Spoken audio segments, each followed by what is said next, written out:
कहते हैं कि इंसाफ लैण वास्ते दाढ़ी चिट्टी हो जाती है, तुहाडी दाढ़ा जिहड़ा वो चिट्टा नज़र आता है। हाँ जी, हाँ जी, बिल्कुल जी। बहुत लंबा समा स्ट्रगल करनी पई आ। सो 30-32 साल केस लड़ना कोई छोटी गल नहीं। वो हाकी का प्लेयर सी बहुत बड़ा, बहुत वधिया गेम ही ਉਹਦੀ। और वो पुलिस में भर्ती होना चाहता ਸੀ, तो उसे पुलिस नहीं उन्होंने खत्म करता। ये ਜਿਹੜੇ अथरू आ, ये तो एक आप खुशी दे गिण लो ਜਾਂ गमी दे गिण लो। ਜਦੋਂ दुनिया ਦੇ ਵਿੱਚ ਇਕੱਲਾ ਬੰਦਾ ਰਹਿ ਜਾਂਦਾ ਨਾ, बहुत औखा हो जाता। ਤੁਹਾਨੂੰ ਕਦੋਂ ਪਤਾ ਲੱਗਾ ਕਿ ਫੇਕ ਐਨਕਾਊਂਟਰ ਹੋ ਚੁੱਕਾ ਹੈ ਔਰ ਤੁਹਾਨੂੰ ਜਿਹੜੀਆਂ ਸ਼ਬਦ ਸੀਗੇ ਉਹ ਦਿੱਤੇ ਗਏ ਸੀਗੇ ਕਿ ਨਹੀਂ ਦਿੱਤੇ ਗਏ ਸੀ? ਸਾਰੀ ਪਹਿਲਾਂ ਜਿਹੜੀ ਕਹਾਣੀ ਉਹ ਪਹਿਲਾਂ ਦੱਸੋ ਜੀ। ਇਹ ਨਾ 1992 ਦੇ ਵਿੱਚ ਮਤਲਬ ਟਰੱਕ ਡਰਾਈਵਰ ਸੀ ਤੇ ਇਹ ਇੱਧਰ ਭਲਾਈ ਵੱਲ ਮਤਲਬ ਡਰਾਈਵਰੀ ਕਰਦਾ ਜੀ। ਉੱਥੋਂ ਉੱਧਰ ਦੀ ਪੁਲਿਸ ਨੇ ਮਤਲਬ ਮੱਧ ਪ੍ਰਦੇਸ਼ ਦੀ ਪੁਲਿਸ ਨੇ ਇਹਨਾਂ ਨੂੰ ਉੱਧਰ ਫੜਿਆ ਸੀ ਤੇ ਉਹ ਪੁਲਿਸ ਨੇ ਮੁੜ ਕੇ ਪੰਜਾਬ ਪੁਲਿਸ ਅੰਮ੍ਰਿਤਸਰ ਵਾਲੀ ਨੂੰ ਮਤਲਬ ਇਹਨਾਂ ਨੂੰ ਦੇ ਦਿੱਤਾ ਤੇ ਇੱਥੋਂ ਮਤਲਬ ਅੰਮ੍ਰਿਤਸਰ ਵਾਲੀ ਪੁਲਿਸ ਨੇ ਲਿਆ ਕੇ ਤੇ ਇਹਨਾਂ ਦਾ 3 ਦਿਨ ਦਾ ਰਿਮਾਂਡ ਮਿਲਿਆ ਤੇ ਫਿਰ ਇਹਨਾਂ ਨੇ ਮਤਲਬ ਮਹਿਤਾ ਥਾਣਾ ਦੀ ਪੁਲਿਸ ਨੂੰ ਮਤਲਬ ਭੇਜ ਦਿੱਤੇ ਤੇ ਉਹਨਾਂ ਨੇ ਜੀ ਉਹ ਮਤਲਬ ਜਿੱਦਣ ਭੇਜੇ 13/9/92 ਨੂੰ ਜੀ ਉਦਣ ਹੀ ਰਾਤ ਮਤਲਬ ਇਹਨਾਂ ਦਾ ਐਨਕਾਊਂਟਰ ਕਰ ਦਿੱਤਾ ਜੀ। ਤੇ 30-32 ਸਾਲ ਉਹਨੇ ਸਾਨੂੰ ਇਹੀ ਸਾਡੀ ਮਾਤਾ ਨੇ ਕਹੀ ਜਾਣਾ ਕਿ ਮੇਰੇ ਪੁੱਤ ਦਾ ਮੈਨੂੰ ਇਨਸਾਫ ਮਿਲ ਜੇ। ਔਰ 30-32 ਸਾਲ ਕਰਕੇ ਸਾਨੂੰ ਇਨਸਾਫ ਮਿਲਿਆ। ਅੱਜ ਸਾਡੀ ਮਾਤਾ ਬਹੁਤ ਖੁਸ਼ ਆ ਔਰ ਸਾਡਾ ਬ੍ਰਦਰ, ਸਾਡਾ ਫਾਦਰ ਜਿਹੜਾ ਵਾ, ਉਹਨਾਂ ਦੀ ਵੀ ਆਤਮਾ ਨੂੰ ਅੱਜ ਬਹੁਤ ਖੁਸ਼ੀ ਮਿਲੀ ਹੋਊ। ਸਾਲਾਂ ਬਾਅਦ ਮਤਲਬ ਜਿਹੜੀ ਆ ਉਹ ਕੇਸ ਦੀ ਜਿੱਤ ਹੋਈ ਆ, ਉਹਨਾਂ ਨੂੰ ਉਮਰ ਕੈਦ ਹੋਈ ਆ। ਪਰ ਮਤਲਬ ਜਿਹੜੇ ਸਾਡੇ ਦਾਦਾ ਦਾਦੀ ਜੀ ਸੀ ਉਹ ਇਹ ਕੇਸ ਨੂੰ ਲੜਦੇ ਲੜਦੇ ਮਤਲਬ ਉਹ ਵੀ ਇਹ ਦੁਨੀਆ ਤੋਂ ਚੱਲ ਵਸੇ। ਵੀ ਚਲੋ ਕੋਈ ਬਜ਼ੁਰਗ 80-85 ਸਾਲ ਦਾ ਉਹਦੀ ਮੌਤ ਜ਼ਰੂਰ ਹੋ ਸਕਦੀ ਚਾਣਚੱਕ, ਹਾਰਟ ਅਟੈਕ, ਗੱਡੀ ਦਾ ਐਕਸੀਡੈਂਟ। ਪਰ ਜਿਹੜੇ 18, 19, 20, 21, 22, 23 ਸਾਲ ਦੇ ਜਿਹੜੇ ਨੌਜਵਾਨ ਬੱਚੇ ਆ ਵੀ ਉਹਨਾਂ ਦੇ ਤੁਸੀਂ ਮਤਲਬ ਐਨਕਾਊਂਟਰ ਲਿਖ ਕੇ ਅਣਪਛਾਤੇ ਕਰਕੇ ਉਹਨਾਂ ਦੇ ਇਹ ਅਸੀਂ ਕਹਿ ਸਕਦੇ ਬੜਾ ਇੰਪੋਰਟੈਂਟ ਔਰ ਇਤਿਹਾਸਕ ਕੇਸ ਆ ਵੀ ਜੋ ਭਾਈ ਜਸਵੰਤ ਸਿੰਘ ਖਾਲੜੇ ਨੇ ਇਹ ਪ੍ਰੂਵ ਕੀਤੇ ਸੀਗੇ ਵੀ ਮਤਲਬ ਵੱਡੇ ਪੱਧਰ 'ਤੇ ਇਹ ਸਾਰਾ ਕੁਛ ਪੰਜਾਬ ਵਿੱਚ ਹੋਇਆ। ਤਾਂ ਵਾਕਈ ਇਹ ਮਤਲਬ ਠੀਕ ਹੈ 30 ਸਾਲ ਇਹਨੂੰ ਲੱਗ ਗਏ, ਪਰ ਮਤਲਬ ਉਹ ਜੋ ਚੀਜ਼ਾਂ ਸੀਗੀਆਂ ਮਤਲਬ ਵਾਕਈ ਸੱਚਾਈ ਮਤਲਬ ਸਾਹਮਣੇ ਆਈ ਆ ਇਸ ਜੱਜਮੈਂਟ ਦੇ ਦੌਰਾਨ ਵੀ ਇਹ ਕੋਲਡ ਬਲੱਡਡ ਕਤਲ ਸੀਗੇ।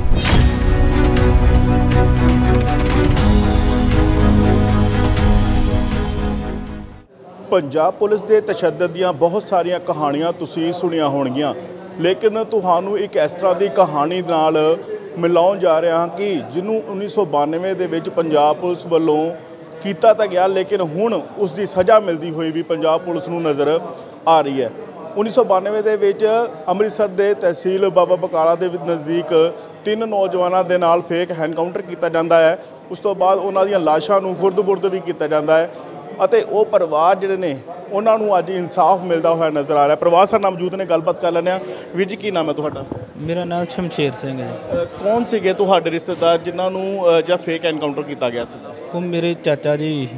ਤੇ ਤੁਹਾਨੂੰ ਕਦੋਂ ਪਤਾ ਲੱਗਾ ਕਿ ਫੇਕ ਐਨਕਾਊਂਟਰ ਹੋ ਚੁੱਕਾ ਹੈ ਔਰ ਤੁਹਾਨੂੰ ਜਿਹੜੀਆਂ ਸ਼ਬਦ ਸੀਗੇ ਉਹ ਦਿੱਤੇ ਗਏ ਸੀਗੇ ਕਿ ਨਹੀਂ ਦਿੱਤੇ ਗਏ ਸੀ? ਸਾਰੀ ਪਹਿਲਾਂ ਜਿਹੜੀ ਕਹਾਣੀ ਉਹ ਪਹਿਲਾਂ ਦੱਸੋ ਜੀ। ਇਹ ਨਾ 1992 ਦੇ ਵਿੱਚ ਮਤਲਬ ਟਰੱਕ ਡਰਾਈਵਰ ਸੀ ਤੇ ਇਹ ਇੱਧਰ ਭਲਾਈ ਵੱਲ ਮਤਲਬ ਡਰਾਈਵਰੀ ਕਰਦਾ ਜੀ। ਉੱਥੋਂ ਉੱਧਰ ਦੀ ਪੁਲਿਸ ਨੇ ਮਤਲਬ ਮੱਧ ਪ੍ਰਦੇਸ਼ ਦੀ ਪੁਲਿਸ ਨੇ ਇਹਨਾਂ ਨੂੰ ਉੱਧਰ ਫੜਿਆ ਸੀ ਤੇ ਉਹ ਪੁਲਿਸ ਨੇ ਮੁੜ ਕੇ ਪੰਜਾਬ ਪੁਲਿਸ ਅੰਮ੍ਰਿਤਸਰ ਵਾਲੀ ਨੂੰ ਮਤਲਬ ਇਹਨਾਂ ਨੂੰ ਦੇ ਦਿੱਤਾ ਤੇ ਇੱਥੋਂ ਮਤਲਬ ਅੰਮ੍ਰਿਤਸਰ ਵਾਲੀ ਪੁਲਿਸ ਨੇ ਲਿਆ ਕੇ ਤੇ ਇਹਨਾਂ ਦਾ 3 ਦਿਨ ਦਾ ਰਿਮਾਂਡ ਮਿਲਿਆ ਤੇ ਫਿਰ ਇਹਨਾਂ ਨੇ ਮਤਲਬ ਮਹਿਤਾ ਥਾਣਾ ਦੀ ਪੁਲਿਸ ਨੂੰ ਮਤਲਬ ਭੇਜ ਦਿੱਤੇ ਤੇ ਉਹਨਾਂ ਨੇ ਜੀ ਉਹ ਮਤਲਬ ਜਿੱਦਣ ਭੇਜੇ 13/9/92 ਨੂੰ ਜੀ ਉਦਣ ਹੀ ਰਾਤ ਮਤਲਬ ਇਹਨਾਂ ਦਾ ਐਨਕਾਊਂਟਰ ਕਰ ਦਿੱਤਾ ਜੀ। ਪਰਿਵਾਰ ਨੂੰ ਕਦੋਂ ਪਤਾ ਲੱਗਾ ਕਿ ਐਨਕਾਊਂਟਰ ਹੋ ਗਿਆ? ਔਰ ਲੰਮਾ ਚਿਰ ਹੋ ਗਿਆ, 1992 ਤੋਂ ਲੈ ਕੇ ਅੱਜ ਤੱਕ ਦੀ ਗੱਲ ਕੀਤੀ ਜਾਵੇ ਤਾਂ 30 ਸਾਲ ਦਾ ਸਮਾਂ ਲੱਗ ਗਿਆ ਹੈ।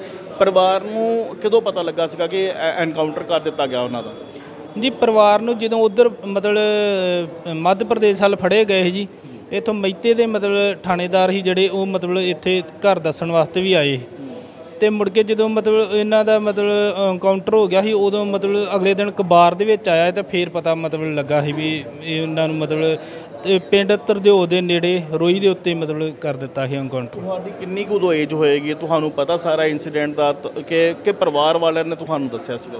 ਨਹੀਂ ਜੀ, ਇਹਦੇ ਸਾਡੇ ਦਾਦਾ ਦਾਦੀ ਜੀ ਦੱਸਦੇ ਰਹੇ ਵੀ ਜਦੋਂ ਮਤਲਬ ਉਹ ਪਟਿਆਲਾ ਕੇਸ ਮਤਲਬ ਚੱਲਦਾ ਰਿਹਾ ਸੀ ਤੇ ਉਹ ਜਦੋਂ ਜਾਂਦੇ ਸੀ ਤੇ ਉਹਨਾਂ ਨੇ ਸਾਰੀ ਮਤਲਬ ਸਾਨੂੰ ਦੱਸਿਆ ਜੀ। ਮੇਰੀ ਉਮਰ ਤੇ ਉਸ ਟਾਈਮ ਤੇ 4 ਕੁ ਸਾਲ ਦੀ, ਮੈਂ 4 ਕੁ ਸਾਲਾਂ ਦਾ ਸੀ ਜੀ ਉਸ ਟਾਈਮ। ਲੇਕਿਨ ਫਿਰ ਵੀ 4 ਸਾਲ ਦਾ ਬੱਚੇ ਨੂੰ ਸਾਰੀ ਹੋਸ਼ ਹੁੰਦੀ ਹੈ, ਆਪਣੇ ਪਰਿਵਾਰ ਦੇ ਸਾਰੇ ਹਾਲਾਤ ਉਸ ਟਾਈਮ ਤੇ ਵੀ ਬੰਦਾ ਜਾਣਦਾ ਹੈ। ਉਸ ਟਾਈਮ ਤੇ ਹਾਲਾਤ ਕਿਸ ਤਰ੍ਹਾਂ ਦੇ ਸੀਗੇ ਘਰ ਦੇ ਵਿੱਚ, ਕਿਉਂਕਿ ਜਿਸ ਤਰ੍ਹਾਂ ਦਾ ਤਸ਼ੱਦਦ ਇਹ ਦੱਸਿਆ ਜਾ ਰਿਹਾ ਹੈ ਕਿ ਬਹੁਤ ਗਲਤ ਜਿਹੜਾ ਬਣਾ ਕੇ ਜਿਹੜਾ ਫੇਕ ਐਨਕਾਊਂਟਰ ਕੀਤਾ ਗਿਆ, ਜਿਹਨੂੰ ਮਾਨਯੋਗ ਕੋਰਟ ਵੱਲੋਂ ਹੁਣ ਜਿਹੜੀ ਸਜ਼ਾ ਵੀ ਦਿੱਤੀ ਗਈ ਹੈ।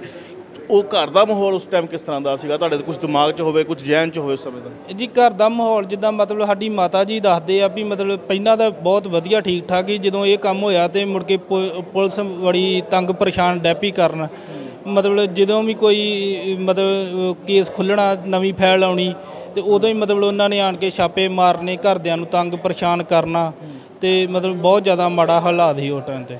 ਤੇ ਹੁਣ 30 ਸਾਲ ਬਾਅਦ ਇਨਸਾਫ ਮਿਲਿਆ ਕਿ ਲੱਗਦਾ ਹੈ ਕਿ ਵਾਕਈ ਇਨਸਾਫ ਦੀ ਜਿਹੜੀ ਤੁਸੀਂ ਅਪੀਲ ਲਗਾਈ ਸੀਗੀ ਔਰ ਜਿਹੜੇ ਦੋਸ਼ੀ ਸੀਗੇ ਉਸ ਸਮੇਂ, ਉਹਨਾਂ ਨੂੰ ਹੁਣ ਆਪਾਂ ਦੋਸ਼ੀ ਕਹਿ ਸਕਦੇ ਹਾਂ, ਉਹਨਾਂ ਦੇ ਖਿਲਾਫ ਕਾਰਵਾਈ ਵੀ ਕੀਤੀ ਜਾ ਰਹੀ ਹੈ, ਕੀ ਲੱਗਦਾ ਹੈ ਕਿ ਹੁਣ ਮਨ ਨੂੰ ਸਕੂਨ ਮਿਲ ਰਿਹਾ ਜੀ ਥੋੜ੍ਹਾ ਜਿਹਾ?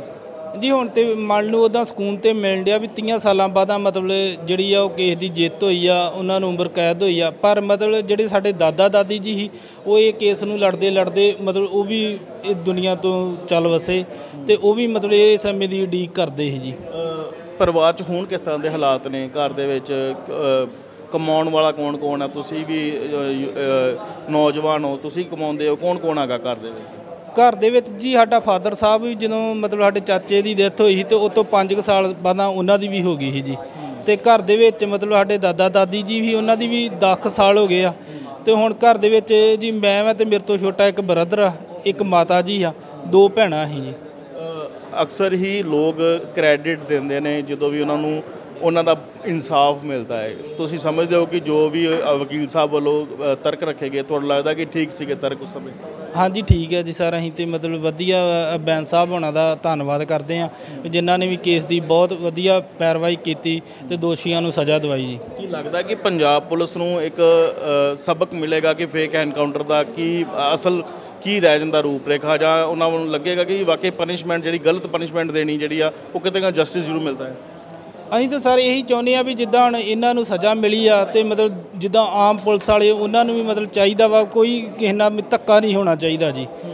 ਜਿਹੜਾ ਇਨਸਾਫ ਆ, ਇਨਸਾਫ ਹੀ ਹੋਣਾ ਚਾਹੀਦਾ ਵਾ, ਕਿਸੇ ਨਾਲ ਧੱਕਾ ਨਹੀਂ ਹੋਣਾ ਚਾਹੀਦਾ। ਵੀ ਆਉਣ ਵਾਲੇ ਸਮੇਂ 'ਚ ਮਤਲਬ ਇਹ ਜਿੱਦਾਂ ਉਹਨਾਂ ਨੂੰ ਸਜ਼ਾ ਮਿਲੀ ਆ ਜੀ, ਬਹੁਤ ਵਧੀਆ ਲੱਗਦਾ ਵਾ ਵੀ ਆਉਣ ਵਾਲੇ ਸਮੇਂ 'ਚ ਸੁਧਾਰ ਹੋਊਗਾ ਜੀ। ਜੀ ਬਿਲਕੁਲ ਸੁਧਾਰ ਜ਼ਰੂਰ ਹੋਏਗਾ, ਲੇਕਿਨ ਪਰਿਵਾਰ ਦੇ ਮੈਂ ਉਹੀ ਫਿਰ ਦੁਬਾਰਾ ਕਹਾਂਗਾ ਤੁਹਾਡੇ ਘਰ ਦੇ ਵਿੱਚ ਹਾਲਾਤ ਹੁਣ ਕਿਸ ਤਰ੍ਹਾਂ ਦੇ ਨੇ? ਕਿਉਂਕਿ ਪਹਿਲਾਂ ਤਾਂ ਠੀਕ ਬਹੁਤ ਮਾੜੇ ਹੋ ਗਏ ਹੋਣਗੇ, ਕਿਉਂਕਿ ਕਮਾਉਣ ਵਾਲੇ ਜਿਹੜੇ ਸੀਗੇ ਤੁਹਾਡੇ ਚਾਚਾ ਜੀ ਸੀਗੇ ਉਹ ਪੂਰੇ ਹੋ ਗਏ ਸੀਗੇ ਜਾਂ ਫੇਕ ਐਨਕਾਊਂਟਰ ਜਿਹੜਾ ਮਾਰ ਦਿੱਤਾ ਗਿਆ ਸੀਗਾ। ਕੀ ਲੱਗਦਾ ਹੁਣ ਪਰਿਵਾਰ ਦੇ ਹਾਲਾਤ ਠੀਕ ਨੇ ਕਿ ਪਹਿਲਾਂ ਹਾਲਾਤ ਠੀਕ ਸੀਗੇ ਪਹਿਲਾਂ? ਨਹੀਂ ਭਾਜੀ, ਪਹਿਲਾਂ ਦੇ ਹਾਲਾਤ ਮਤਲਬ ਐਡੇ ਵਧੀਆ ਨਹੀਂ ਜੀ, ਹੁਣ ਤਾਂ ਠੀਕ ਆ। ਉੱਦਾਂ ਪਰਿਵਾਰ ਦੇ ਹਾਲਾਤ ਹੁਣ ਤੇ ਮਤਲਬ ਠੀਕ ਆ ਜੀ। ਸੋ ਤੁਹਾਨੂੰ ਇੱਕ ਵਾਰੀ ਤਸਵੀਰ ਜ਼ਰੂਰ ਦਿਖਾਵਾਂਗੇ ਜੋ ਇਹਨਾਂ ਦੇ ਚਾਚਾ ਜੀ ਸੀਗੇ ਜਿਨ੍ਹਾਂ ਨੂੰ ਜੋ ਹੈ ਉਹ ਫੇਕ ਐਨਕਾਊਂਟਰ ਦੇ ਵਿੱਚ ਜਿਹੜਾ ਸੀਗਾ ਉਹ ਮਾਰਿਆ ਗਿਆ ਸੀਗਾ। ਦੂਸਰੇ ਪਾਸੇ ਅਗਰ ਗੱਲ ਕੀਤੀ ਜਾਵੇ ਤਾਂ ਲਗਾਤਾਰ ਹੀ ਦੂਸਰਾ ਪਰਿਵਾਰ ਵੀ ਸਾਡੇ ਨਾਲ ਮੌਜੂਦ ਆ ਜਿਨ੍ਹਾਂ ਨਾਲ ਅਸੀਂ ਗੱਲਬਾਤ ਕਰਨ ਦੀ ਵੀ ਕੋਸ਼ਿਸ਼ ਕਰਾਂਗੇ ਤੇ ਗੱਲਬਾਤ ਕਰਕੇ ਜਾਣਨ ਦੀ ਕੋਸ਼ਿਸ਼ ਕਰਾਂਗੇ, ਕਿਉਂਕਿ ਬਹੁਤ ਲੰਮਾ ਸਮਾਂ ਹੋ ਗਿਆ ਆ ਇਹਨਾਂ ਨੂੰ ਇਨਸਾਫ ਮੰਗਦੇ ਹੋਏ। ਕੀ ਨਾਮ ਹੈ ਤੁਹਾਡਾ? ਕਹਿੰਦੇ ਨੇ ਕਿ ਇਨਸਾਫ ਲੈਣ ਵਾਸਤੇ ਦਾੜੀ ਚਿੱਟੀ ਹੋ ਜਾਂਦੀ ਹੈ, ਤੁਹਾਡੀ ਦਾੜਾ ਜਿਹੜਾ ਉਹ ਚਿੱਟਾ ਨਜ਼ਰ ਆ ਰਿਹਾ ਹੈ। ਹਾਂਜੀ ਹਾਂਜੀ ਬਿਲਕੁਲ ਜੀ, ਬਹੁਤ ਲੰਮਾ ਸਮਾਂ ਸਟਰਗਲ ਕਰਨੀ ਪਈ ਆ। ਸੋ 30-32 ਸਾਲ ਕੇਸ ਲੜਨਾ ਕੋਈ ਛੋਟੀ ਗੱਲ ਨਹੀਂ। ਚਲੋ ਫਿਰ ਵੀ ਅਸੀਂ ਆਨੇ ਦੇਰ ਆਏ ਦਰੁਸਤ ਆਏ। ਜੱਜ ਸਾਹਿਬ ਦਾ ਵੀ ਅਸੀਂ ਧੰਨਵਾਦ ਕਰਦੇ ਹਾਂ ਜਿਨ੍ਹਾਂ ਨੇ ਸਾਨੂੰ ਇਨਸਾਫ ਦਿੱਤਾ, ਔਰ ਸਤਨਾਮ ਸਿੰਘ ਬੈਂਸ ਔਰ ਭਾਜੀ ਜਗਜੀਤ ਸਿੰਘ ਜੀ ਬਾਜਵਾ, ਭਾਜੀ ਸਰਬਜੀਤ ਸਿੰਘ, ਉਹਨਾਂ ਦਾ ਵੀ ਤਹਿ ਦਿਲੋਂ ਧੰਨਵਾਦ ਕਰਦੇ ਹਾਂ ਜਿਨ੍ਹਾਂ ਸਾਡੇ ਮੋਢੇ ਨਾਲ ਮੋਢਾ ਲਾ ਕੇ 30-32 ਸਾਲ ਸਾਡੇ ਨਾਲ ਸੇਵਾ ਕੀਤੀ ਔਰ ਇਨਸਾਫ ਦਵਾਇਆ। ਲਗਾਤਾਰ ਹੀ ਜਿਸ ਤਰ੍ਹਾਂ ਫੇਕ ਐਨਕਾਊਂਟਰ ਦੀ ਗੱਲ ਕੀਤੀ ਜਾਂਦੀ ਕਿ ਫੇਕ ਐਨਕਾਊਂਟਰ ਸੀਗਾ, ਘਰ ਦੇ ਵਿੱਚ ਹਾਲਾਤ ਤੇ ਰੋਜ਼ ਹੀ ਉੱਦਾਂ ਦੇ ਰਹਿੰਦੇ ਹੋਣਗੇ ਜਿੰਨਾ ਚਿਰ ਇਨਸਾਫ ਨਹੀਂ ਮਿਲਦਾ ਹੈਗਾ। ਪਰਿਵਾਰ 'ਚ ਹੁਣ ਕਿਸ ਤਰ੍ਹਾਂ ਦਾ ਮਾਹੌਲ ਹੈ? ਕਿਉਂਕਿ ਲਗਾਤਾਰ ਹੀ ਲੋਕ ਕਹਿੰਦੇ ਤਿਲ ਮਾਰਦੇ ਨੇ ਜਦੋਂ ਇਸ ਤਰ੍ਹਾਂ ਦਾ ਕੋਈ, ਕਿਉਂਕਿ ਐਲੀਗੇਸ਼ਨ ਵੀ ਤੁਹਾਡੇ 'ਤੇ ਲੱਗੇ ਹੋਣਗੇ ਕਿ ਉਹ ਐਨਕਾਊਂਟਰ ਹੋ ਗਿਆ ਜਾਂ ਕੁਛ ਇਸ ਤਰ੍ਹਾਂ ਦੀਆਂ ਚੀਜ਼ਾਂ ਵੀ ਹੋਣਗੇ। ਪਰਿਵਾਰ 'ਚ ਕਿਸ ਤਰ੍ਹਾਂ ਦਾ ਹੁਣ ਕਿਸ ਤਰ੍ਹਾਂ ਦਾ ਮਾਹੌਲ ਹੈ ਪਹਿਲੇ ਨਾਲੋਂ? ਵੇਖੋ ਜੀ, ਮੈਂ ਔਰ ਮੇਰੀ ਮਾਤਾ ਜੀ ਔਰ ਮੇਰੀ ਸਿਸਟਰ, ਅਸੀਂ 3 ਜੀ ਰਹਿ ਗਏ। ਸਾਡੇ ਫਾਦਰ ਸਾਹਿਬ ਦੀ ਵੀ ਡੈਥ ਹੋ ਗਈ ਔਰ ਉਹਦੇ ਵਿੱਚ ਸਾਨੂੰ ਰੋਜ਼ ਦੇ ਰੋਜ਼ ਸਾਡੀ ਮਾਤਾ ਨੇ ਬਹਿ ਕੇ ਰੋਣਾ ਔਰ ਅਸੀਂ ਫੇਰ ਵੀ ਸਮਝਾਉਣਾ ਕੋਈ ਨਹੀਂ ਮਾਤਾ ਜੀ, ਫੇਰ ਵੀ ਇਨਸਾਫ ਲਈ ਅਸੀਂ ਲੜ ਰਹੇ ਹਾਂ, ਕੋਈ ਨਾ ਕੋਈ ਤਾਂ ਹੱਲ ਹੋਊਗਾ ਜੀ।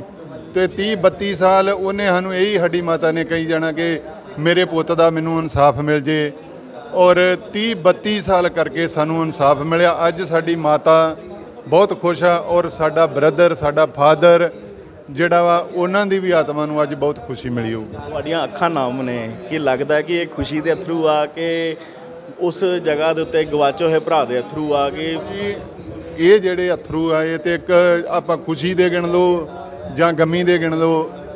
ਜਦੋਂ ਦੁਨੀਆ ਦੇ ਵਿੱਚ ਇਕੱਲਾ ਬੰਦਾ ਰਹਿ ਜਾਂਦਾ ਨਾ, ਬਹੁਤ ਔਖਾ ਹੋ ਜਾਂਦਾ। ਭਰਾ ਦਾ ਹਮੇਸ਼ਾ ਸੱਜਣ ਮੰਨਿਆ ਗਿਆ, ਸੱਜੀ ਬਾਹ ਮੰਨੀ ਗਈ ਹੈ। ਕੀ ਲੱਗਦਾ ਕਿ ਉਹ ਭਰਾ ਅੱਜ ਜਿੰਦਾ ਹੁੰਦਾ ਤੇ ਅੱਜ ਕੁਝ ਹੋਰ ਹਾਲਾਤ ਹੁੰਦੇ ਘਰ ਦੇ? ਦੇਖੋ ਜੀ, ਉਦੋਂ ਕਮਾਉਣ ਵਾਲਾ ਉਹ ਹੀ, ਲੇਕਿਨ ਸਭ ਕੁਝ ਖਤਮ ਕਰਤਾ ਇਹਨੇ। ਮੈਂ ਤੁਹਾਡੇ ਦਰਦ ਨਾਲ ਸਮਝ ਸਕਦਾ, ਲੇਕਿਨ ਜੋ ਅਹਿਸਾਸ ਤੁਸੀਂ ਕਰ ਸਕਦੇ ਹੋ ਬਿਆਨ, ਉਹ ਕਦੀ ਬਚਪਨ ਦੀਆਂ ਗੱਲਾਂ ਤੁਹਾਨੂੰ ਯਾਦ ਆਉਂਦੀਆਂ ਹੁਣ ਕਿ ਅਸੀਂ ਇੱਥੇ ਖੇਡਦੇ ਸੀਗੇ। ਅੱਜ ਲੱਗਦਾ ਕਿ ਉਹ ਟਾਹਣੀ ਜਾਂ ਉਹ ਦਰਖਤ ਜਿਹੜਾ ਉਹ ਦੁਬਾਰਾ ਜੁੜਦਾ ਹੈ ਨਜ਼ਰ ਆ ਰਿਹਾ। ਚਲੋ ਅਸੀਂ ਇਹ ਹੀ ਕਹਿ ਸਕਦੇ ਹਾਂ ਕਿ ਸਾਡੇ ਭਰਾ ਨੂੰ ਇਨਸਾਫ ਤਾਂ ਮਿਲਿਆ, ਲੇਕਿਨ ਜਿਹੜੀ ਗੱਲ ਆ ਨਾ, ਵੇਖੋ ਭਾਜੀ, ਉਹ ਹਾਕੀ ਦਾ ਪਲੇਅਰ ਸੀ ਬਹੁਤ ਵੱਡਾ, ਬਹੁਤ ਵਧੀਆ ਗੇਮ ਸੀ ਉਹਦੀ, ਔਰ ਉਹ ਪੁਲਿਸ ਵਿੱਚ ਭਰਤੀ ਹੋਣਾ ਚਾਹੁੰਦਾ ਸੀ ਤੇ ਉਸੇ ਪੁਲਿਸ ਨੇ ਉਹਨੂੰ ਖਤਮ ਕਰਤਾ। ਕੀ ਲੱਗਦਾ ਕਿ ਲੋਕਾਂ ਦਾ ਭਰੋਸਾ ਜਿਹੜਾ ਪੁਲਿਸ ਤੋਂ ਖਤਮ ਹੁੰਦਾ ਨਜ਼ਰ ਆ ਰਿਹਾ? ਜਿਸ ਤਰ੍ਹਾਂ ਤੁਸੀਂ ਕਹਦੇ ਕਿ ਇੱਕ ਪੁਲਿਸ ਕਰਮਚਾਰੀ ਬਣਨਾ ਚਾਹੁੰਦਾ ਸੀਗਾ, ਦੇਸ਼ ਦੀ ਰੱਖਿਆ ਕਰਨਾ ਚਾਹੁੰਦਾ ਸੀ, ਪੰਜਾਬ ਦਾ ਨਾਮ ਰੋਸ਼ਨ ਕਰਨਾ ਚਾਹੁੰਦਾ ਸੀ, ਲੇਕਿਨ ਪੁਲਿਸ ਨੇ ਹੀ ਉਹਨੂੰ ਮਾਰ ਮੁਕਾਇਆ। ਕਿ ਲੱਗਦਾ ਲੋਕਾਂ ਦਾ ਇਸੇ ਕਰਕੇ ਪੰਜਾਬ ਪੁਲਿਸ ਜਿਹੜਾ ਜੋ ਉਹਨਾਂ ਤੇ ਮਾਣ ਹੋਣਾ ਚਾਹੀਦਾ ਉਹ ਘਟਦਾ ਜਾ ਰਿਹਾ ਲਗਾਤਾਰ। ਬਿਲਕੁਲ ਜੀ, ਪ੍ਰਸ਼ਾਸਨ ਤੋਂ ਲੋਕਾਂ ਦਾ ਵਿਸ਼ਵਾਸ ਉੱਠ ਚੁੱਕਾ ਸੀਗਾ, ਲੇਕਿਨ ਜੇਕਰ ਇੱਦਾਂ ਦੇ ਜੱਜ ਸਾਹਿਬਾਨ ਆਉਣਗੇ, ਇਨਸਾਫ ਮਿਲੂਗਾ, ਹੋ ਸਕਦਾ ਆਉਣ ਵਾਲੇ ਸਮੇਂ ਦੇ ਵਿੱਚ ਲੋਕ ਫਿਰ ਭਰੋਸਾ ਕਰਨ ਲੱਗ ਜਾਣ। ਅੱਜ ਕਿਤੇ ਨਾ ਕਿਤੇ ਮਨ ਨੂੰ ਸ਼ਾਂਤੀ ਹੈ ਕਿ ਅੱਜ ਇਨਸਾਫ ਮਿਲ ਗਿਆ। ਬਿਲਕੁਲ ਜੀ, ਬਿਲਕੁਲ, ਅੱਜ ਮਨ ਨੂੰ ਸ਼ਾਂਤੀ ਆ ਔਰ ਖੁਸ਼ੀ ਵੀ ਆ ਕਿ ਸਾਡੇ ਭਰਾ ਨੂੰ ਔਰ ਮੇਰੇ ਫਾਦਰ ਸਾਹਿਬ ਦੇ ਆਤਮਾ ਨੂੰ ਵੀ ਖੁਸ਼ੀ ਮਿਲੀ ਹੋਊਗੀ, ਕਿਉਂਕਿ ਅਸੀਂ ਬਹੁਤ ਲੰਮਾ ਸਟਰਗਲ ਕੀਤਾ ਔਰ ਬਹੁਤ ਦੁੱਖ ਸਹੇ। ਸਾਨੂੰ ਜਾਣੀ ਕਿ ਬਹੁਤ ਤੰਗ ਪਰੇਸ਼ਾਨ ਪ੍ਰਸ਼ਾਸਨ ਵੱਲੋਂ ਕੀਤਾ ਜਾਂਦਾ ਸੀ ਵੀ ਕੇਸ ਵਾਪਸ ਲਓ, ਲੇਕਿਨ ਅਸੀਂ ਜਿੱਦ ਤੇ ਅੜੇ ਰਹੇ ਵੀ ਕੋਈ ਗੱਲ ਨਹੀਂ, ਜਦੋਂ ਤੁਸੀਂ ਸਾਡਾ ਭਰਾ ਔਰ ਮੇਰੇ ਫਾਦਰ ਸਾਹਿਬ ਨੇ ਕਹਿਣਾ ਮੇਰਾ ਬੇਟਾ ਹੀ ਤੁਸੀਂ ਮਾਰ ਦਿੱਤਾ ਤੇ ਕੋਈ ਗੱਲ ਨਹੀਂ, ਹੁਣ ਸਾਨੂੰ ਵੀ ਮਾਰ ਦਿਓ, ਲੇਕਿਨ ਅਸੀਂ ਕੇਸ ਲੜਾਂਗੇ, ਔਰ ਅਸੀਂ ਕੇਸ ਲੜਿਆ ਔਰ ਜਿੱਤਿਆ ਵੀ। ਜੀ ਬਿਲਕੁਲ, ਇਹ ਕਹਾਣੀ ਜਿਸ ਤਰ੍ਹਾਂ ਮੈਂ ਤੁਹਾਨੂੰ ਸ਼ੁਰੂ 'ਚ ਦੱਸਿਆ ਸੀਗਾ ਕਿ ਬਲੈਕ ਐਂਡ ਵਾਈਟ ਤੋਂ ਸ਼ੁਰੂ ਹੋ ਕੇ ਚਿੱਟੇ ਧੋਲਿਆਂ ਤੱਕ ਪਹੁੰਚ ਚੁੱਕੀ ਹੈ। ਕਰੀਬ 30 ਸਾਲ ਪਹਿਲੋਂ ਦੀ ਤਸਵੀਰ ਹੈ। ਇਹ ਉਸ ਵੀਰ ਦੀ ਤਸਵੀਰ ਹੈ ਜਿਸ ਦਾ ਇਨਸਾਫ ਲੈਣ ਵਾਸਤੇ ਦੂਸਰਾ ਭਰਾ 30 ਸਾਲ ਤੱਕ ਲਗਾਤਾਰ ਹੀ ਲੜਾਈ ਲੜਦਾ ਰਿਹਾ। ਅੱਜ ਜਦੋਂ ਲੜਾਈ ਜਿੱਤੀ ਗਈ ਆ ਤਾਂ ਵੀ ਅੱਖਾਂ ਦੇ ਵਿੱਚ ਹੰਝੂ ਨੇ, ਔਰ ਖੁਸ਼ੀ ਦੇ ਹੰਝੂ ਨੇ, ਔਰ ਗਮੀ ਦੇ ਵੀ ਹੰਝੂ ਨੂੰ ਕਹਿ ਸਕਦੇ, ਕਿਉਂਕਿ ਅੱਜ ਉਹ ਗੱਲਾਂ ਯਾਦ ਕੀਤੀਆਂ ਜਾਂਦੀਆਂ ਹੋਣਗੀਆਂ ਜਿਹੜੇ ਪਰਿਵਾਰ ਦੇ ਨਾਲ ਸਮਾਂ ਬਤੀਤ ਕੀਤਾ ਗਿਆ, ਪਰਿਵਾਰ ਦੇ ਉਸ ਭਰਾ ਦੇ ਨਾਲ ਸਮਾਂ ਬਤੀਤ ਕੀਤਾ ਗਿਆ। ਉਹ ਟਾਹਣੀਆਂ ਜਿਹੜੀਆਂ ਬਣ ਕੇ ਜੋ ਸੀਗਾ ਉਹ ਕੰਮ ਕੀਤਾ ਜਾਂਦਾ ਸੀਗਾ। ਦੂਸਰੇ ਪਾਸੇ ਅਗਰ ਗੱਲ ਕੀਤੀ ਜਾਵੇ ਤਾਂ ਐਡਵੋਕੇਟ ਸਾਹਿਬ ਮੌਜੂਦ ਨੇ, ਗੱਲਬਾਤ ਕਰ ਲੈਣੇ, ਕਿਉਂਕਿ ਅਕਸਰ ਹੀ ਤਰਕ ਜਿਹੜੇ ਨੇ ਉਹ ਜ਼ਰੂਰ ਸਾਹਮਣੇ ਰੱਖੇ ਜਾਣੇ ਚਾਹੀਦੇ ਨੇ। ਗੱਲਬਾਤ ਕਰ ਲੈਂਦੇ ਹਾਂ। ਐਡਵੋਕੇਟ ਸਾਹਿਬ, ਬਹੁਤ ਵੱਡਾ ਕੇਸ ਸੀਗਾ ਇਹ, ਫੇਕ ਐਨਕਾਊਂਟਰ ਕੀਤਾ ਗਿਆ, ਪੁਲਿਸ ਵੱਲੋਂ ਹੀ ਕੀਤਾ ਗਿਆ। ਅਕਸਰ ਹੀ ਦਬਾਅ ਹੁੰਦਾ ਪੁਲਿਸ ਦਾ ਕਿ ਕੇਸ ਜਿਹੜਾ ਵਾਪਸ ਵਿਡਰਾਅ ਕਰਾ ਲਿੱਤਾ ਜਾਵੇ। ਕਿਸ ਤਰ੍ਹਾਂ ਦੇ ਤਰਕ ਰੱਖੇ ਗਏ? ਕਿਉਂਕਿ ਅਕਸਰ ਹੀ ਤੁਸੀਂ ਘੁੰਡੀਆਂ ਹੋ, ਤੁਹਾਨੂੰ ਪਤਾ ਹੋ ਸਕਦੀ ਹੈ ਕਿ ਕਿਹੜੀਆਂ ਘੁੰਡੀਆਂ ਹੋ ਸਕਦੀਆਂ ਨੇ। ਕਿ ਲੱਗਦਾ ਹੈ ਕਿ ਅੱਜ ਜੋ ਇਨਸਾਫ ਮਿਲਿਆ ਵਾ, ਜਸਟਿਸ ਵਾਸਤੇ ਵੀ ਲੋਕਾਂ ਦੀ ਜਿਹੜੀ ਆ ਉਹ ਜ਼ਰੂਰ ਉਮੀਦ ਜਾਗਦੀ ਹੋਈ। ਦੇਖੋ ਜੀ, ਇਹ ਜਿੰਨਾ ਅਸੀਂ ਕਹਿੰਦੇ ਆ ਹੈ ਨਾ ਵੀ ਇਹੋ ਜਿਹੇ ਕੇਸ ਪ੍ਰੋਸੀਕਿਊਟ ਕਰਨੇ ਬੜੇ ਔਖੇ ਹੁੰਦੇ। 30 ਸਾਲ ਬਾਅਦ ਜਦ ਅਕਿਊਜ਼ਡ ਹੁੰਦੇ ਪੁਲਿਸ ਦੇ ਅਧਿਕਾਰੀ, ਤਾਂ ਇਹਨਾਂ ਨੇ ਪੂਰੇ ਯਤਨ ਆਪਣੇ ਅਪਣਾਉਣੇ ਹੁੰਦੇ ਆ ਵੀ ਕੇਸ ਨੂੰ ਕਿੱਦਾਂ ਡੀਰੇਲ ਕਰਨਾ। ਸ਼ੁਰੂ ਵਿੱਚ ਜਦ CBI ਪਿੰਡਾਂ 'ਚ ਜਾਂਦੀ ਸੀਗੀ, ਲੋਕਾਂ ਤੋਂ ਬਿਆਨ ਲਿਖਾਉਂਦੀ ਸੀਗੀ, ਪੁਲਿਸ ਵਾਲਿਆਂ ਨੂੰ ਉਸ ਟਾਈਮ ਪਤਾ, ਕਿਉਂਕਿ ਉਹਨਾਂ ਦਾ ਜ਼ਬਰ ਜ਼ੋਰ ਉਸ ਟਾਈਮ ਤੋਂ ਸੀਗਾ ਪੂਰੇ ਪੰਜਾਬ ਵਿੱਚ, ਖਾਸ ਕਰਕੇ ਤਰਨਤਾਰਨ ਅੰਮ੍ਰਿਤਸਰ ਇਲਾਕਿਆਂ 'ਚ। ਤਾਂ ਮਤਲਬ ਉਸ ਟਾਈਮ ਤੋਂ ਤੁਸੀਂ ਸਮਝ ਲਓ ਵੀ ਜਿਹੜੀਆਂ ਧਮਕੀਆਂ, ਡਰਾਉਣ ਧਮਕਾਉਣ ਦਾ ਉਸ ਤੋਂ ਸ਼ੁਰੂ।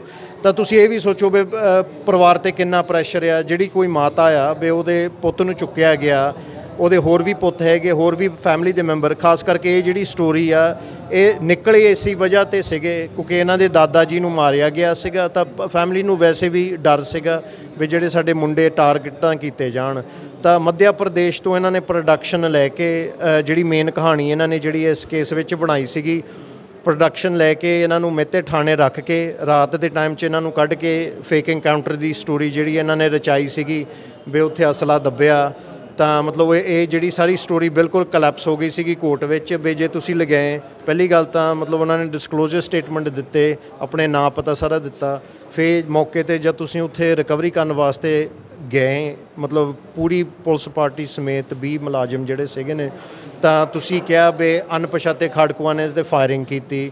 ਹੁਣ ਤੁਹਾਡੀ ਪਾਰਟੀ ਦੇ ਇੱਕ ਗੋਲੀ ਨਹੀਂ ਲੱਗੀ। ਤਾਂ ਜਿਹੜੇ ਤੁਹਾਡੇ ਕਸਟਡੀ ਵਿੱਚ ਸੀਗੇ, ਜਿਨ੍ਹਾਂ 'ਚ ਤੁਸੀਂ ਕਸਮ ਚੁੱਕੀ ਹੋਇਆ ਵੀ ਇਹਨਾਂ ਦੀ ਹਿਫਾਜ਼ਤ ਲਈ ਅਸੀਂ ਮਤਲਬ ਪੁਲਿਸ ਇਹਨਾਂ ਚੀਜ਼ਾਂ ਵਾਸਤੇ ਬਣੀ, ਨਾਗਰਿਕ ਦੀਆਂ ਹਿਫਾਜ਼ਤ ਵਾਸਤੇ, ਵੀ ਉਹ ਸਿਰਫ ਗੋਲੀ ਨਹੀਂ ਉਹ ਚੱਲੀ ਵੀ ਉਹਨਾਂ ਬੰਦਿਆਂ ਦੀ ਹੱਤਿਆ ਹੋਈ। ਤਾਂ ਤੁਹਾਡੇ 'ਤੇ ਕੋਈ ਗੋਲੀ ਨਹੀਂ ਚੱਲੀ, ਤੁਹਾਡੇ 'ਤੇ ਝਰੀਟ ਤੱਕ ਨਹੀਂ ਪਹੁੰਚੀ, ਤੁਹਾਡੇ ਗੋਲੀਆਂ ਦਾ ਇੱਕ ਨਿਸ਼ਾਨ ਨਹੀਂ ਸੀਗਾ। ਮਤਲਬ ਸਟੋਰੀ ਸਾਰਾ ਸਾਲ ਜਿਹੜੀ ਫੇਕ ਸੀਗੀ, ਝੂਠੀ ਸੀਗੀ। ਉਹ ਤਾਂ ਸਭ ਤੋਂ ਵੱਡਾ ਤੱਤ ਇਹ ਵੀ ਸੀਗਾ ਇਸ ਕੇਸ ਵਿੱਚ ਵੀ ਜਿਹੜੇ ਬੰਦੇ ਨੇ ਤੁਹਾਨੂੰ ਡਿਸਕਲੋਜ਼ਰ ਸਟੇਟਮੈਂਟ ਦਿੱਤੀ ਔਰ ਔਨ ਦੀ ਰਿਕਾਰਡ ਆ ਗਿਆ ਵੀ ਮੈਂ ਇਸ ਪਿੰਡ ਦਾ ਆ, ਵੀ ਮੈਂ ਤੁਹਾਨੂੰ ਇਹ ਇਨਫੋਰਮੇਸ਼ਨ ਸ਼ੇਅਰ ਕੀਤੀ, ਉਹ ਬੰਦਾ ਅਣਪਛਾਤਾ ਕਿੱਦਾਂ ਬਣ ਗਿਆ। ਵੀ ਮਤਲਬ ਇਹਨਾਂ ਨੇ ਉਸ ਟਾਈਮ ਭਾਈ ਜਸਵੰਤ ਸਿੰਘ ਖਾਲੜੇ ਨੇ ਬਹੁਤ ਸਾਰੇ ਤੱਤ ਸਾਹਮਣੇ ਲਿਆਂਦੇ ਸੀ ਕਿ ਦੁਨੀਆ ਦੇ ਹਜ਼ਾਰਾਂ ਦੇ ਹਿਸਾਬ ਨਾਲ 25,000 ਨੌਜਵਾਨ ਮੁੰਡਾ ਜਿਹੜਾ ਪੰਜਾਬ 'ਚੋਂ ਮਾਰਿਆ ਚੁੱਕਿਆ। ਤਾਂ ਇਸੇ ਹੀ ਤਰ੍ਹਾਂ ਉਹਨਾਂ ਨੇ ਉਹਨਾਂ ਦਾ ਰਫਾ ਦਫਾ ਕੀਤਾ ਵੀ ਘਰਦਿਆਂ ਨੂੰ ਲਾਸ਼ ਨਹੀਂ ਦਿੱਤੀ। ਤਾਂ ਇਹਨਾਂ ਨੇ ਇਲੀਗਲ ਅਨਕਲੇਮਡ ਅਨਆਈਡੈਂਟੀਫਾਈਡ ਕਰਕੇ ਉਹਨਾਂ ਦੇ ਸੰਸਕਾਰ ਗੈਰ ਕਾਨੂੰਨੀ ਤਰੀਕੇ ਨਾਲ ਕੀਤੇ। ਤਾਂ ਇਹਨਾਂ ਦੇ ਜਿਹੜੇ ਉਸ ਟਾਈਮ ਦੇ ਜਿਹੜੇ ਬਿਆਨ ਆਉਂਦੇ ਸੀਗੇ ਵੀ ਦੇਖੋ ਜੀ ਇਹ ਤਾਂ ਫਲਾਈਆਂ ਗੱਲਾਂ, ਵੀ ਸ਼ਹਿਰਾਂ 'ਚ ਬਹੁਤ ਸਾਰੇ ਬੰਦੇ ਇਹੋ ਜਿਹੇ ਚਾਣ ਚੱਕੇ ਉਹਨਾਂ ਦੀਆਂ ਮੌਤਾਂ ਹੋ ਜਾਣੀਆਂ ਆ। ਤਾਂ ਇਹ ਚੀਜ਼ ਸਾਬਤ ਹੋ ਗਈ ਵੀ ਜੇ ਤੁਸੀਂ ਕ੍ਰਿਮੀਨਲ ਰਿਕਾਰਡ ਫਰੋਲ ਕੇ ਵੀ ਦੇਖੋ ਵੀ ਚਲੋ ਕੋਈ ਬਜ਼ੁਰਗ 80-85 ਸਾਲ ਦਾ, ਉਹਦੀ ਮੌਤ ਜ਼ਰੂਰ ਹੋ ਸਕਦੀ ਚਾਣ ਚੱਕੇ, ਹਾਰਟ ਅਟੈਕ, ਗੱਡੀ ਦਾ ਐਕਸੀਡੈਂਟ, ਪਰ ਜਿਹੜੇ 18, 19, 20, 21, 22, 23 ਸਾਲ ਦੇ ਜਿਹੜੇ ਨੌਜਵਾਨ ਬੱਚੇ ਆ ਵੀ ਉਹਨਾਂ ਦੇ ਤੁਸੀਂ ਮਤਲਬ ਐਨਕਾਊਂਟਰ ਲਿਖ ਕੇ ਅਣਪਛਾਤੇ ਕਰਕੇ ਉਹਨਾਂ ਦੇ ਇਹ ਅਸੀਂ ਕਹਿ ਸਕਦੇ ਬੜਾ ਇੰਪੋਰਟੈਂਟ ਔਰ ਇਤਿਹਾਸਕ ਕੇਸ ਆ ਵੀ ਜੋ ਭਾਈ ਜਸਵੰਤ ਸਿੰਘ ਖਾਲੜੇ ਨੇ ਇਹ ਪ੍ਰੂਵ ਕੀਤੇ ਸੀਗੇ ਵੀ ਮਤਲਬ ਵੱਡੇ ਪੱਧਰ 'ਤੇ ਇਹ ਸਾਰਾ ਕੁਝ ਪੰਜਾਬ ਵਿੱਚ ਹੋਇਆ। ਤਾਂ ਵਾਕਈ ਇਹ ਮਤਲਬ ਠੀਕ ਹੈ 30 ਸਾਲ ਇਹਨੂੰ ਲੱਗ ਗਏ, ਪਰ ਮਤਲਬ ਉਹ ਜੋ ਚੀਜ਼ਾਂ ਸੀਗੀਆਂ ਉਹ ਮਤਲਬ ਵਾਕਈ ਸੱਚਾਈ ਮਤਲਬ ਸਾਹਮਣੇ ਆਈ ਆ ਇਸ ਜੱਜਮੈਂਟ ਦੇ ਦੌਰਾਨ ਵੀ ਇਹ ਕੋਲਡ ਬਲੱਡਡ ਕਤਲ ਸੀਗੇ। ਇਹ ਵੀ ਤੁਸੀਂ ਨੋਟ ਕਰ ਸਕਦੇ ਵੀ ਇੱਕ ਦੋ ਬੰਦੇ ਵਿਰਲਿਆਂ ਦਾ ਨਹੀਂ ਸੀਗਾ, 4 ਬੰਦੇ ਸੀਗੇ। ਕੁਆਡਰੂਪਲ ਮਰਡਰ ਜਿਹਨੂੰ ਕਿਹਾ ਜਾਂਦਾ, ਸਭ ਤੋਂ ਹੀਨੀਅਸ। ਤਾਂ CBI ਦੇ ਪਬਲਿਕ ਪ੍ਰੋਸੀਕਿਊਟਰ ਨੇ ਵੀ ਮੰਗ ਰੱਖੀ ਸੀਗੀ ਵੀ ਮਤਲਬ ਇਹ ਹੀਨੀਅਸ ਕ੍ਰਾਈਮ ਆ ਵੀ ਇਹ 'ਚ ਸਜ਼ਾ ਮੌਤ ਹੋਣੀ ਚਾਹੀਦੀ, ਡੈਥ ਪੈਨਲਟੀ ਹੋਣੀ ਚਾਹੀਦੀ ਆ। ਜੱਜ ਸਾਹਿਬ ਨੇ ਫਿਰ ਵੀ ਮਤਲਬ ਉਮਰ ਕੈਦ ਦੀ ਸਜ਼ਾ ਦਿੱਤੀ। ਸੋ ਅਸੀਂ ਇਹ ਕਹਿ ਸਕਦੇ ਵੀ ਬਹੁਤ ਹੀ ਇੱਕ ਪਾਸਿਓਂ ਅਜੀਬ ਕਿਸਮ ਦਾ ਕੇਸ ਹੈ, ਪਰ ਇੱਕ ਪਾਸਿਓਂ ਅਸੀਂ ਇਹ ਕਹਿ ਸਕਦੇ ਵੀ ਇਹ ਉਸ ਟਾਈਮ ਦੇ ਹਾਲਾਤ, ਹਕੀਕਤ ਜੋ ਸੀਗੀ ਪੰਜਾਬ ਦੀ, ਉਹ ਮਤਲਬ ਉਹ ਸਾਰੀਆਂ ਚੀਜ਼ਾਂ ਇਸ ਕੇਸ 'ਚ ਆਉਂਦੀਆਂ। ਤੁਸੀਂ ਖਾਲੜਾ ਸਾਹਿਬ ਦੀ ਗੱਲ ਕੀਤੀ, 25,000 ਦੇ ਕਰੀਬ ਉਹਨਾਂ ਵੱਲੋਂ ਦੱਸਿਆ ਜਾ ਰਿਹਾ ਸੀਗਾ ਕਿ ਜਿਹੜੀਆਂ ਡੈਥ ਕੋਡ ਹੋਈਆਂ ਸੀਗੀਆਂ ਔਰ ਅਣਪਛਾਤੀਆਂ ਲਾਸ਼ਾਂ ਕਰਕੇ ਉਹਨਾਂ ਦਾ ਸੰਸਕਾਰ ਕਰ ਦਿੱਤਾ ਗਿਆ। ਕੁਝ ਹੋਰ ਵੀ ਇਸ ਤਰ੍ਹਾਂ ਦੇ ਡਾਟੇ ਹੋਰ ਵੀ ਹੈਗੇ ਨੇ ਜਿਹੜੇ ਕੋਈ ਹੋਰ ਅਣਪਛਾਤੇ ਕਰਕੇ ਜਿਹੜੇ ਜਿਵੇਂ ਇਹਨਾਂ ਦੇ ਦੋ ਤੁਹਾਡੇ ਕੋਲ ਕੇਸਿਸ ਸੀਗੇ, ਕਿ ਹੋਰ ਕੁਝ ਕੇਸਿਸ ਤੁਹਾਨੂੰ ਮਿਲ ਰਹੇ ਨੇ ਜਾਂ ਇਸ ਤਰ੍ਹਾਂ ਦੇ ਲੋਕ ਕਰ ਰਹੇ ਨੇ ਕਿ ਆਹ ਚੀਜ਼ਾਂ ਕਹਿ ਕੇ ਜਾਣਬੁੱਝ ਕੇ ਜਿਹੜਾ ਵਕੂਆ ਬਣਾ ਕੇ ਜਿਹੜਾ ਫੇਕ ਐਨਕਾਊਂਟਰ ਕੀਤਾ ਗਿਆ। ਇਸ ਤਰ੍ਹਾਂ ਦੇ ਹੋਰ ਕੇਸਿਸ ਤੁਹਾਡੇ ਨੌਲੇਜ ਆ ਰਹੇ ਨੇ ਕੁਝ? ਦੇਖੋ ਜੀ, ਅਸੀਂ ਇਹ ਜਿਹੜਾ ਕੰਮ ਵੈਸੇ ਅਸੀਂ ਡਾਕੂਮੈਂਟੇਸ਼ਨ ਦਾ ਸ਼ੁਰੂ ਕੀਤਾ ਸੀਗਾ 2008 ਤੋਂ ਸ਼ੁਰੂ, ਤਾਂ 2017 ਤੱਕ ਇਹ ਸਰਦਾਰ ਬਲਜਿੰਦਰ ਸਿੰਘ ਇਹ ਸਾਡੇ ਸੀਨੀਅਰ ਜਿਹੜੇ ਇਨਵੈਸਟੀਗੇਟਰ ਆ, ਜਿਹੜੇ ਪਿੰਡਾਂ ਜਾ ਕੇ ਇਹਨਾਂ ਨੇ ਡੇਟਾ ਕਲੈਕਟ ਕੀਤਾ। ਤਾਂ ਮਤਲਬ ਉਹ ਸਾਰਾ ਡੇਟਾ ਕਲੈਕਟ ਕਰਕੇ 8,257 ਕੇਸ ਅਸੀਂ ਸੁਪਰੀਮ ਕੋਰਟ ਵਿੱਚ ਲਾਏ ਸੀਗੇ ਵੀ ਸੇਮ ਪੈਟਰਨ ਦੇ ਉੱਤੇ ਇਸੇ ਮਤਲਬ ਕਹਾਣੀ ਵਾਪਰੀ ਵੀ ਜਿਹਦੇ ਨਾਲ ਲੋਕਾਂ ਨੂੰ ਲਾਸ਼ਾਂ ਦੇ ਨਹੀਂ ਦਿੱਤੀਆਂ ਗਈਆਂ, ਉਹਨਾਂ ਨੇ ਮਾਰ ਕੇ ਤਾਂ ਝੂਠੇ ਮੁਕਾਬਲੇ ਬਣਾ ਕੇ ਤਾਂ ਲੋਕਾਂ ਨੂੰ ਲਾਸ਼ ਨਹੀਂ ਦਿੱਤੀ ਗਈ। ਸੋ ਅਸੀਂ ਉਹ ਵੀ ਸੁਪਰੀਮ ਕੋਰਟ ਚਲਾਈ ਸੀਗੀ। ਜਿਹੜਾ ਖਾਲੜਾ ਸਾਹਿਬ ਦਾ ਖੁਦ ਦਾ ਕੇਸ ਆ, ਜਿਹੜਾ 2057 ਜਿਹੜੇ ਉਹਨਾਂ ਨੇ ਪੱਟੀ ਤਰਨਤਾਰਨ ਦਰਗਿਆਨਾ ਮੰਦਰ, ਉਸ ਕੇਸ 'ਚ ਵੀ ਖੋਜ ਕੀਤੀ ਸੀਗੀ। ਉੱਥੋਂ ਹੀ ਸਾਨੂੰ ਪਤਾ ਲੱਗਾ ਵੀ 44 ਕੇਸ ਇਸੇ ਤਰ੍ਹਾਂ ਲਟਕ ਰਹੇ ਆ। ਅਕਿਊਜ਼ਡ ਨੇ ਬਹੁਤ ਸਾਰੇ ਯਤਨ ਕੀਤੇ, ਸੁਪਰੀਮ ਕੋਰਟ ਤੱਕ ਇਹਨਾਂ ਨੇ ਸਟੇਆਂ ਲਈਆਂ, ਸਟੇਆਂ ਵੇਕੇਟ ਹੋਈਆਂ 3 ਵਾਰ, ਸੁਪਰੀਮ ਕੋਰਟ 'ਚ 1 ਵਾਰੀ, 2 ਵਾਰੀ ਹਾਈ ਕੋਰਟ ਵਿੱਚ। ਤਾਂ 15-16 ਸਾਲ ਇਹਨਾਂ ਨੇ ਇੱਦਾਂ ਹੀ ਕੇਸ ਲਟਕਾ ਰੱਖੇ। ਉਹ ਜਦ ਸਟੇ ਟੁੱਟੀ ਤਾਂ ਸਾਰਿਆਂ ਦੀ ਟੁੱਟੀ। ਮਤਲਬ ਉਹ ਜਿਹੜੇ ਕੁਛ 35-40 ਕੇਸ ਜਿਹੜੇ CBI ਵਾਲੇ ਸੀਗੇ ਤਾਂ ਉਹਨਾਂ 'ਚੋਂ ਇੱਕ ਕੇਸ ਆ। ਸੋ ਸਾਡੀ ਪੂਰੀ ਜਿਹੜੀ ਕੋਸ਼ਿਸ਼ ਆ ਵੀ ਮਤਲਬ ਇਸ ਜਿਹੜੇ ਕੇਸਾਂ 'ਚ, ਸਾਰੇ ਕੇਸਾਂ 'ਚ ਵੈਸੇ ਕੋਈ ਵੱਡੇ ਪੱਧਰ 'ਤੇ ਕਮਿਸ਼ਨ ਬੈਠੇ ਤਾਂ ਇਹ ਸਾਰਾ ਸੱਚ ਸਾਹਮਣੇ ਆਵੇ ਤਾਂ ਪਰਿਵਾਰਾਂ ਨੂੰ ਜੋ ਨਿਆਂ ਮਿਲਣਾ ਚਾਹੀਦਾ ਤਾਂ ਉਸੇ ਤਰ੍ਹਾਂ ਮਿਲੇ। ਲੱਗਦਾ ਕਿ ਲੋਕਾਂ ਦਾ ਹੁਣ ਭਰੋਸਾ ਜੁਡੀਸ਼ਰੀ ਲਈ ਹੋਰ ਵਧੇਗਾ, ਕਿਉਂਕਿ ਜਿਸ ਤਰ੍ਹਾਂ ਤੁਸੀਂ ਕਾਬਲ ਵਕੀਲ ਹੋ, ਲੋਕਾਂ ਨੂੰ ਇਨਸਾਫ ਦਿਵਾਇਆ ਗਿਆ ਹੈ। ਕੀ ਲੱਗਦਾ ਕਿ ਜੁਡੀਸ਼ਰੀ ਲਈ ਲੋਕਾਂ ਦਾ ਜ਼ਰੂਰ ਫੇਮ ਵਧੇਗਾ ਜਾਂ ਲੋਕੀ ਭਰੋਸਾ ਕਰਨਾ ਸ਼ੁਰੂ ਕਰ ਦੇਣਗੇ? ਦੇਖੋ ਜੀ, ਜਦ ਇਹੋ ਜਿਹੇ ਕੇਸ ਮੀਡੀਆ 'ਚ ਆਉਂਦੇ ਆ, ਤੁਹਾਡੇ ਮਾਧਿਅਮ ਰਾਹੀਂ ਲੋਕ ਦੇਖਦੇ ਆ, ਜਿਹੜੇ ਹਜੇ ਤੱਕ ਵੀ ਹੰਮੇ ਹੋਏ ਆ ਜਾਂ ਡਰੇ ਹੋਏ ਆ, ਉਹਨਾਂ 'ਚ ਵੀ ਥੋੜ੍ਹੀ ਉਤਸ਼ਾਹ ਹੁੰਦੀ ਆ ਵੀ ਜੇ ਅਸੀਂ ਵੀ ਕੇਸਾਂ ਨੂੰ ਪਰਸਿਊ ਕਰੀਏ। ਅਸੀਂ ਵੀ ਤੁਹਾਡੇ ਚੈਨਲ ਰਾਹੀਂ ਇਹੀ ਬੇਨਤੀ ਕਰਦੇ ਹਾਂ ਵੀ ਜੇ ਕੋਈ ਇਹੋ ਜਿਹੇ ਕੇਸ ਲਟਕਦੇ ਆ ਜਾਂ ਲੋਕਾਂ ਨੂੰ ਨਹੀਂ ਪਤਾ ਜਾਂ ਉਹ ਲਾਉਣਾ ਚਾਹੁੰਦੇ ਆ ਤਾਂ ਸਾਡੇ ਨਾਲ ਜ਼ਰੂਰ ਸੰਪਰਕ ਕਰ ਸਕਦੇ ਆ। ਤਾਂ ਮਤਲਬ ਕਿਉਂਕਿ ਹੁਣ ਸਮੇਂ ਦਾ ਵੀ ਥੋੜ੍ਹਾ ਫਰਕ ਪੈ ਗਿਆ ਆ, ਉਹ ਜਿਹੜਾ ਮਾਹੌਲ ਸੀਗਾ ਨਹੀਂ ਰਿਹਾ। ਤਾਂ ਮਤਲਬ ਜਿਹੜੇ ਲੋਕਾਂ ਨਾਲ ਧੱਕੇ ਵਧੀਕੀਆਂ ਹੋਈਆਂ ਆ, ਉਹਨਾਂ ਨੂੰ ਅਸੀਂ ਇਹ ਕਹਿੰਦੇ ਹਾਂ ਵੀ ਇਨਸਾਫ ਜ਼ਰੂਰ ਮਿਲਣਾ ਚਾਹੀਦਾ, ਪਰ ਹੋਣਾ ਚਾਹੀਦਾ ਬਹੁਤ ਵੱਡੇ ਪੱਧਰ 'ਤੇ, ਕਿਉਂਕਿ ਜੋ ਘਾਣ ਹੋਇਆ ਪੰਜਾਬ ਵਿੱਚ ਇਹ ਵੱਡੇ ਲੈਵਲ 'ਤੇ ਹੋਇਆ। ਤਾਂ ਇਸ ਕਰਕੇ ਇਹਦੀ ਕੋਈ ਜਿਹੜੀ ਇਨਕੁਆਇਰੀ ਵੀ ਆ ਉਸੇ ਲੈਵਲ 'ਤੇ ਹੋਣੀ ਚਾਹੀਦੀ। ਜਿਹੜੀ ਆ ਉਸੇ ਲੈਵਲ ਤੇ ਹੋਣੀ ਚਾਹੀਦੀ ਹੈ। ਲਗਾਤਾਰ ਹੀ ਜੋ ਪੁਲਿਸ ਪ੍ਰਸ਼ਾਸਨ ਵੱਲੋਂ ਇਹ ਜੋ ਤਸ਼ੱਦਦ ਢਾਇਆ ਗਿਆ ਸੀਗਾ, ਇਹਦੀ ਜਿੰਦੀ ਜਾਦੀ ਜਿਹੜੀ ਆ ਮਿਸਾਲ ਜਿਹੜੀ ਆ ਉਹ ਨਜ਼ਰ ਆ ਰਹੀ ਹੈ, ਕਿਉਂਕਿ 3 ਵਿਅਕਤੀਆਂ ਨੂੰ ਚੁੱਕਿਆ ਜਾਂਦਾ ਹੈ, ਉਹਨਾਂ ਨੂੰ ਫੇਕ ਐਨਕਾਊਂਟਰ ਕੀਤਾ ਜਾਂਦਾ ਹੈ। ਉਸ ਤੋਂ ਬਾਅਦ ਲਗਾਤਾਰ ਹੀ ਪਰਿਵਾਰ ਜਿਹੜਾ 30 ਸਾਲ ਦੀ ਜਿਹੜੀ ਆ ਉਹ ਲੜਾਈ ਲੜਦਾ ਹੈ, ਲੇਕਿਨ ਕਿਤੇ ਨਾ ਕਿਤੇ ਕਾਬਿਲ ਵਕੀਲਾਂ ਦੇ ਨਜ਼ਰ ਦੇ ਰਾਹੀਂ ਅਤੇ ਖਾਸ ਤੌਰ 'ਤੇ ਮਾਂ-ਬਾਪ ਦੀ ਜਿਹੜੀ ਹੈ ਉਹ ਪ੍ਰੇਅਰ ਕਰਕੇ ਜੋ ਹੈ ਉਹਨਾਂ ਨੂੰ ਅੱਜ ਇਨਸਾਫ ਮਿਲਿਆ। ਕਿਤੇ ਨਾ ਕਿਤੇ ਪਰਿਵਾਰ ਦੇ ਵਿੱਚ ਖੁਸ਼ੀ ਦੇ ਹੰਝੂ ਜ਼ਰੂਰ ਨਜ਼ਰ ਆ ਰਹੇ ਨੇ ਅਤੇ ਖੁਸ਼ ਵੀ ਨਜ਼ਰ ਆ ਰਹੇ ਨੇ, ਅੱਖਾਂ ਵੀ ਨਮ ਨੇ, ਇਸੇ ਕਰਕੇ ਹੀ ਕਿ ਇਨਸਾਫ ਮਿਲਦਾ ਹੋਇਆ ਨਜ਼ਰ ਆ ਰਿਹਾ ਹੈ। ਅਤੇ ਵਕੀਲ ਸਾਹਿਬ ਵੱਲੋਂ ਇਹ ਵੀ ਕਹਿਣਾ ਹੈ ਕਿ ਸਾਨੂੰ ਸਾਰਿਆਂ ਨੂੰ ਮਿਲ ਕੇ ਇਸ ਤਰ੍ਹਾਂ ਲਈ ਜੋ ਹਮਲਾ ਜਿਹੜਾ ਹੈ ਜ਼ਰੂਰ ਮਾਰਨਾ ਚਾਹੀਦਾ, ਅਤੇ ਜੋ ਲੋਕ ਇਹਨਾਂ ਕੋਲ ਆ ਕੇ ਰੀਚ ਕਰਦੇ ਨੇ ਇਸ ਤਰ੍ਹਾਂ ਦੇ ਕੇਸਸ ਨੂੰ ਲੈ ਕੇ, ਅਤੇ ਉਹ ਇੱਥੇ ਪਹੁੰਚ ਕੇ ਉਹਨਾਂ ਨਾਲ ਸੰਪਰਕ ਕਰਨ ਤਾਂ ਜੋ ਕਿ ਉਹਨਾਂ ਨੂੰ ਵੀ ਜੋ ਹੈ ਇਨਸਾਫ ਦਿਵਾਇਆ ਜਾ ਸਕੇ। ਅਤੇ ਜੋ ਫੇਕ ਐਨਕਾਊਂਟਰ ਕੀਤੇ ਗਏ ਸੀਗੇ ਉਹਨਾਂ ਨੂੰ ਲੈ ਕੇ ਵੀ ਜੋ ਹੈ ਕਿਤੇ ਨਾ ਕਿਤੇ ਪਰਿਵਾਰਕ ਮੈਂਬਰਾਂ ਨੂੰ ਜੋ ਹੈ ਉਹ ਮਲਮ ਜਿਹੜੀ ਆ ਉਹ ਲੱਗ ਸਕੇ। ਕੈਮਰਾਮੈਨ ਜੈਪ੍ਰੀਤ ਨਾਲ ਗੁਰਪ੍ਰੀਤ ਸਿੰਘ, ਬਾਬਾ ਬਕਾਲਾ, ਅੰਮ੍ਰਿਤਸਰ।